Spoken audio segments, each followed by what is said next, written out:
Hello everyone, আসসালামু আলাইকুম সবাইকে। কেমন আছেন সবাই? আশা করি আপনারা সবাই ভালো আছেন। আজকের আমার এই নতুন ভিডিওতে আপনাদের সবাইকে ওয়েলকাম করছি। আমি হৃদয় তানভীর। অস্ট্রেলিয়া বনাম নামিবিয়ার ম্যাচটি অস্ট্রেলিয়া চাইবে অবশ্যই জিতার জন্য। কিন্তু এই ম্যাচের উপরে আরেকটা টিম অবশ্যই চোখ দিয়ে রাখবে, সেটা হচ্ছে ইংল্যান্ড। ইংল্যান্ড চাইবে কোনোভাবে যদি এই ম্যাচে একটা অঘটন হয়, অস্ট্রেলিয়া যদি হেরে যায়। কারণ তাদের এতে সুবিধা হবে কি, তারা লাস্ট ম্যাচটা যেটা স্কটল্যান্ড বনাম অস্ট্রেলিয়া ম্যাচ, সেই ম্যাচে অস্ট্রেলিয়ার কোনো ধরনের ছাড় দিবে না।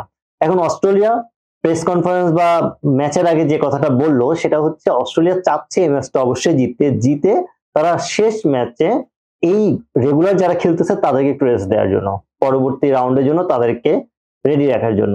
এখন অস্ট্রেলিয়া তো আসলে ডিরেক্টলি বলতে পারে না যে আমরা আসলে শেষ ম্যাচটা একটু ছাড় দিব, ইংল্যান্ডকে যখন না উঠাতে দেয় বা না উঠতে পারে তারা, সেই জন্যই আলটিমেটলি তারা হচ্ছে একটু ছাড় দিবে, তাদের রেগুলার প্লেয়ারদেরকে ড্রপ করবে। সেটা তো আর তারা ডিরেক্টলি বলতে পারবে না, তারা এই কথাটা বললে। এখন এটা আসলে খুব একটা ইন্টারেস্টিং বিষয়।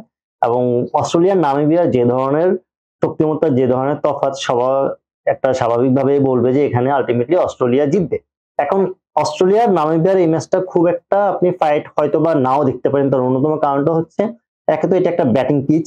এই ব্যাটিং পিচে আলটিমেটলি যেটা হবে, অস্ট্রেলিয়া আর নামিবিয়ার মধ্যে যে তফাৎটা, তাদের হচ্ছে অস্ট্রেলিয়ার সব পাওয়ার হিটার এবং অস্ট্রেলিয়া আসলে ব্যাটিং পিচ লাগে না, অস্ট্রেলিয়ার সব পিচেই ভালো করতেছে।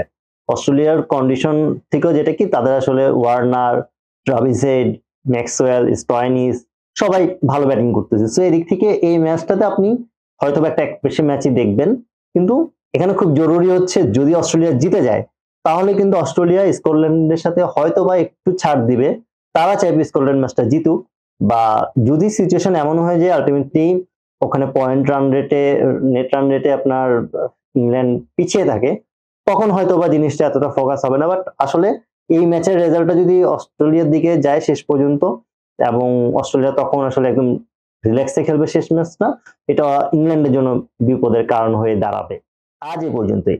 এতক্ষণ পর্যন্ত সাথে থেকে ভিডিওটি সম্পূর্ণ দেখার জন্য ধন্যবাদ। এই ভিডিও নিয়ে আপনাদের যত মতামত আছে কমেন্টে অবশ্যই জানাবেন।